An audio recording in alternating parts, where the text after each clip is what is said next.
सबै कानुनहरू घरेलु कानुन छ।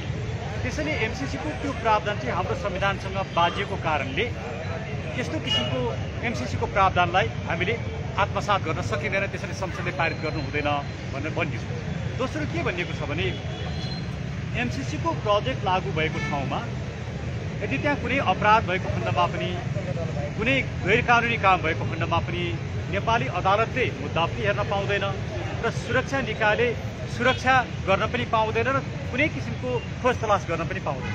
त्यसले गर्दाखेरि नेपालको सिङ्गो कानुन प्रणालीलाई नै मिचेर एमसीसी पास गराउनुले चाहिँ नेपालको सार्वभौम सत्तामाथि आँच पुर्याउँछ, नेपालको राजनीतिक स्वाधीनतामाथि आँच पुर्याउँछ। त्यसैले एमसीसी चाहिँ संसदमाबाट पारित गर्न हुँदैन भनेर दोस्रो के भन्यो।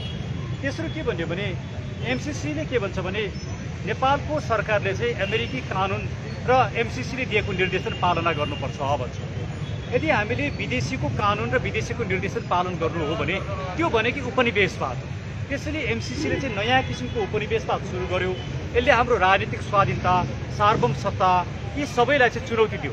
यसरी हाम्रो सार्वभौम सत्तालाई नै चुनौती दिने दस्तावेजलाई स्वीकार गर्न हुँदैन भनेर थुप्रै कुराहरू यसभित्र उठाइएको छ।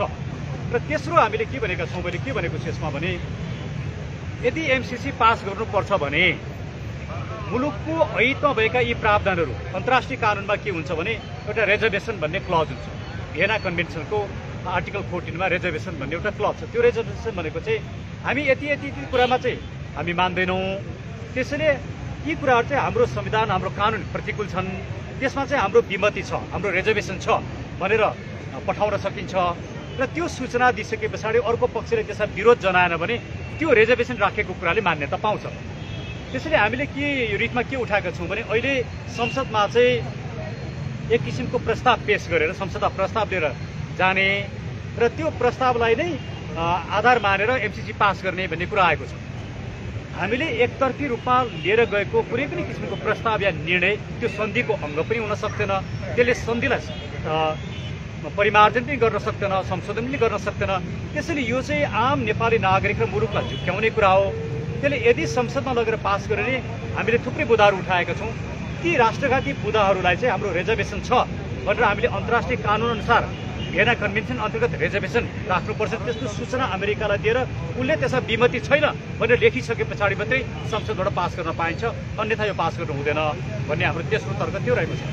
चौथो तर्क के रहेको छ भने हाम्रो सन्धि ऐनमा संसदमा उपस्थित बहुमतले पारित गर्ने भनेर भनेको छ। हाम्रो नेपाल सन्धि ऐनको दफा 4 मा संसदमा उपस्थित सदस्यको बहुमतले पारित गर्ने भनेर भनेको छ। संसदमा उपस्थित भनेको के? अब अहिले के खेल भइराखेको छ भने नेपाली कांग्रेसका सबै व्यक्ति संसदमा उपस्थित हुने, एमसीसीको समर्थन गर्ने अरू सांसदहरू पनि संसदमा उपस्थित हुने, तर अन्य पार्टीहरू एमसीसी पारित गर्न दिने तर बाहिर आएर सडकमा उफ्रे जस्तो विरोध गरे जस्तो गर्ने, तर संसदमा नजाने। संसदमा नगइसके पछाडि उनीहरू उपस्थित हुँदैनन् र जो उपस्थित हुन्छन् उनीहरूको बहुमतले पूर्ण मतले त्यो पारित गरिन्छ। र के भनिन्छ नि यो बहुमत होइन संसदको पूर्ण मतले पारित गरियो भनेर भनिन्छ। त्यो किसिमको अहिले नागरिकलाई झुक्क्याउने, मुलुकलाई झुक्क्याउने नाटक मञ्चन भइरहेछ। यस्तो किसिमले नाटक मञ्चन गर्न पाइँदैन। त्यो ट्रिटी ऐनमा लेखेको कुरा चाहिँ के हो भने संसदमा उपस्थित भनेको संसदमा तलब भत्ता खाने जति पनि सांसदहरू छन् ती सबैहरू संसदमा उपस्थित हुन्। त्यहाँ बैठक भन्ने शब्द छैन। बैठकमा उपस्थित भन्ने भएको भए चाहिँ बैठकमा उपस्थित नहुनेहरूको मान्यता हुँदैन थियो। संसदमा उपस्थित भनेको चाहिँ जो सांसदको रूपमा छन्, तलब भत्ता खान्छन् ती सबै उपस्थित हुनुपर्छ। त्यसैले ती सबै सांसदहरू उपस्थित नभइकन खालि जो जति उपस्थित छन् त्यसका आधारमा मात्रै यो पारित नगरियोस्, यो षड्यन्त्र नगरियोस् भन्ने अर्को भन्ने छ। र अर्को मागदाबी हामीले के गरेका छौँ भने जसरी संसद विघटनको मुद्दामा व्हिप नलाग्ने भन्ने निर्णय गर्यो, यो सरकार नै व्हिप नलाग्ने, संसदबाट व्हिप नलाग्ने गरी गठन भएको सरकार हो। तर यो सरकारले संसदमा राख्ने महत्त्वपूर्ण राष्ट्रिय महत्त्वका सबै विषयहरूमा व्हिप लाग्नु हुँदैन र सबै सांसदहरूलाई संसदमा उपस्थित हुनका लागि सभामुखले उठी जारी गर्नुपर्दछ र ती सांसदहरूले व्हिप बिना आफ्नो स्वेच्छाले मात्रै मतदान गर्न पाउनु पर्दछ। त्यो बाहेक नेपाली कांग्रेसका सांसदहरू र केही एमसीसीका समर्थक सांसदहरू मात्रै उपस्थित भएर अरूले चाहिँ संसद बहिष्कार गर्ने या संसदमा उपस्थित नभएर पारित गर्न सजिलो बनाउने माओवादी, समाजवादी या एमालेले जुन अहिले प्रपञ्च रचिरहेका छन् त्यो कुराले चाहिँ हाम्रो संविधान, लोकतन्त्र, र परिवर्तनका सम्पूर्ण कुराहरूलाई चाहिँ धाराशय पार्छ, त्यस्तो हुन दिनु हुँदैन भने यी 4-5 वटा कुराहरू रिट निवेदनमा उठाइएका छन्। अब बहुमत भयो भने चाहिँ अबको 12 गते चाहिँ पास हुने सम्भावना देखिन्छ। तपाईँले अब आज मुद्दा दर्ता पनि भएन, यो छोटो टाइममा चाहिँ कसरी के फैसला चाहिँ कस्तो आउँछ? यो चाहिँ कानुनी चाहिँ के छ? अहिले फैसला अहिले आउँदैन। अहिले त रिट निवेदन दर्ता हुने कि नहुने भन्ने आदेश हुन्छ। दर्ता भयो भने तुरुन्तै पेशीमा चढ्छ, भोलि पर्सि नै पेशीमा चढ्छ, 12 गतेभन्दा अगाडि नै पेशीमा चढ्छ र अदालतले आदेश दिन सक्छ। तर विगतको अनुभवलाई हेर्दाखेरि हामीले भदौ 20 गते दायर गरेको रिट अहिलेसम्म पेशीमा चढ्दैन, त्यसलाई दर्पित गरिएको छ। त्यस उपरको निवेदन न्यायाधीशको इजलासमा पुग्दैन र त्यो रिट निवेदन लेखेको छ पहिला जुन काम गरे त्यस्तो नगरिस्, यसले न्यायमाथिको पहुँचमा चाहिँ अवरोध सृजना गर्छ। र पहिला संसदमा पेश नभएको कारणले रिट निवेदन दर्ता गरिएको थिएन। अहिले संसदमा दर्ता भइसकेको अवस्था छ, त्यसैले अब रिट निवेदन दर्ता नगर्नुपर्ने कुनै कारण छैन र यसलाई ढिला नगरिकन दर्ता गरियोस् भन्ने पनि माग गरेका छौँ। तर अब अदालतले यदि दर्ता गरेन भने अब एमसीसीलाई पारित हुनको लागि रिट निवेदन राखी छोड्ने, दर्ता पनि नगर्ने, दर्पित पनि नगर्ने या दर्पित गर्ने प्रक्रियामा जान नदिने काम गर्यो भने यो चाहिँ दुर्भाग्यपूर्ण हुन्छ र यस किसिमको काम अदालतले गर्नु हुँदैन। किनकि अदालतले संविधान, मुलुक र नागरिकको रक्षा गर्नुपर्दछ। यदि अदालतले पनि रक्षा गर्न सक्दैन भने नागरिकहरूसँग कुनै विकल्प बाँकी रहँदैन, नागरिकले आन्दोलन र विद्रोह गर्नु बाहेक कुनै विकल्प रहँदैन। त्यसैले हामीले क्लियरली भनेका छौँ कि यो रिट निवेदनको राष्ट्रिय जुन महत्त्व छ, मुलुकको अस्मितामाथिको जुन एउटा प्रहार भइरहेको छ, यस्तो अवस्थामा अदालतले ढिला गर्नु हुँदैन भनेर क्लियरली भनिएको छ। जस्तो अदालतमा पनि अहिले गिजोलो छ, महाअभियोगको कुरा छन्, यस्तो अवस्थामा चाहिँ फैसला कस्तो आउला? होइन, महाअभियोगको प्रक्रिया आफ्नो ठाउँमा छ। अब राजनीतिक रूपमा जसरी महाअभियोग लिएर आइएको छ, वो प्रधान न्यायाधीश चौलेन्द्र शमशेर राणाले गर्नुभएका कतिपय कामहरू महाअभियोग लाग्नुपर्ने कामहरू छन्। तर राजनीतिक स्वार्थका लागि एमसीसी पास गराउन प्रचण्ड र माधव नेपालले सहयोग गर्ने, त्यसको लागि महाअभियोग प्रधान न्यायाधीशले महाअभियोग लगाइदिने भनेर जसरी महाअभियोग लिएर आयो, यो दुर्भाग्यपूर्ण छ। राजनीतिक आग्रह र एमसीसीकै लागि आएको जस्तो लाग्छ। त्यो त बाहिर मिडियामा आएको कुरा त त्यही नै छ। यदि मिडियामा आएको कुरा झुट्टा हुन्थ्यो भने प्रधानमन्त्रीले, माधव नेपालले, प्रचण्डले खण्डन गर्नु पर्थ्यो। अहिलेसम्म खण्डन आएको छैन। त्यसबाट के देखिन्छ भने मिडियामा आएको कुरा सत्य रहेछ भन्ने कुरा देखिन्छ। यदि मिडियामा आएको कुरा सत्य हो भने त राजनीतिक आग्रह र पूर्वाग्रहका आधारमा चाहिँ महाअभियोग लगाउने काम गर्यो, जुन गलत हो। यसले एउटा गलत प्रेसिडेन्ट बसाउँछ, गलत राजनीतिक संस्कार बसाउँछ। त्यसैले महाअभियोगको प्रस्ताव आफ्नो ठाउँमा छ, त्यसको आफ्नै विश्लेषण छ। तर अदालत चलिरहेको छ नि। अहिले कामु प्रधान न्यायाधीश हुनुहुन्छ, गोला प्रथाद्वारा पेशी तोकिन्छ। प्रधान न्यायाधीशमाथि महाअभियोग लागेको कारणले एमसीसीको विषयमा रिट निवेदन हेर्न र नहेर्न रोकिने अवस्था छैन।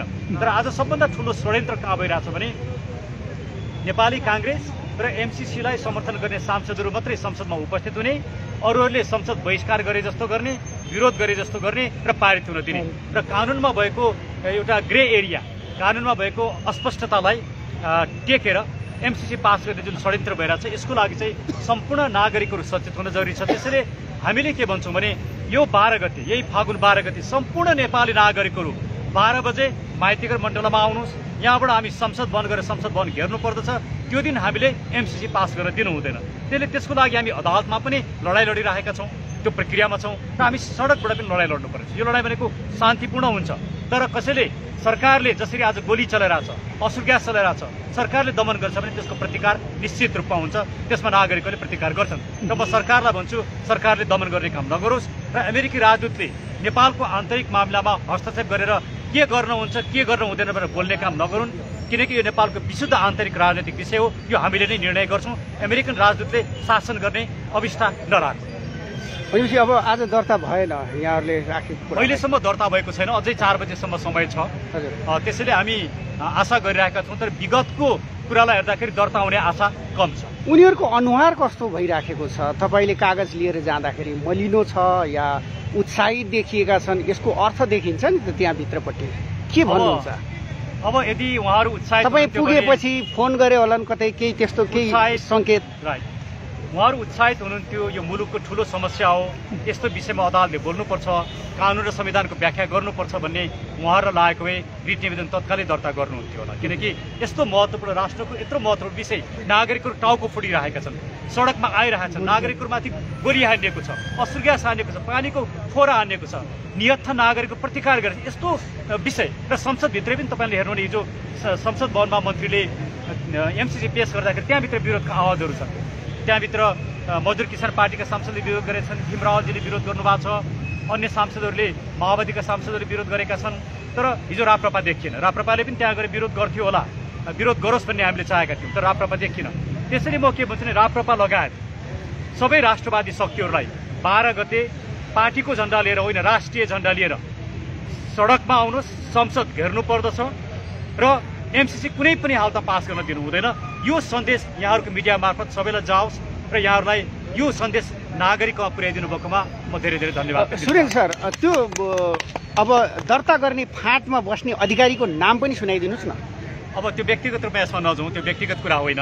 होइन, तैपनि त को फाँटमा को थियो भन्ने कुरा त जानकारी हुन्छ नि। मलाई थाहा छैन, फेरि नाम लिनु उपयुक्त पनि हुँदैन, किनभने कर्मचारीहरूको पनि त्योभन्दा माथिल्ला हाकिमहरू हुन्छन्, त्योभन्दा माथिल्ला हाकिमहरू हुन्छन्। कर्मचारीले गर्ने प्रत्येक क्रियाकलापलाई उनीहरूका हाकिमहरू नियन्त्रण गरिरहेका हुन्छन्। त्यसैले यसलाई कर्मचारीलाई दोष दिन हुँदैन। ठिक छ, हस्, यहाँहरू सबैलाई धेरै धेरै धेरै धन्यवाद।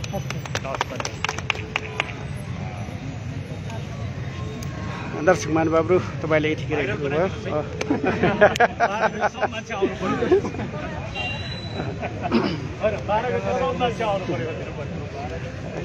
सुरेन्द्र सर, सरकार यस्तो अब के गर्ने नागरिक हाम्रो हातमा मात्रै छ।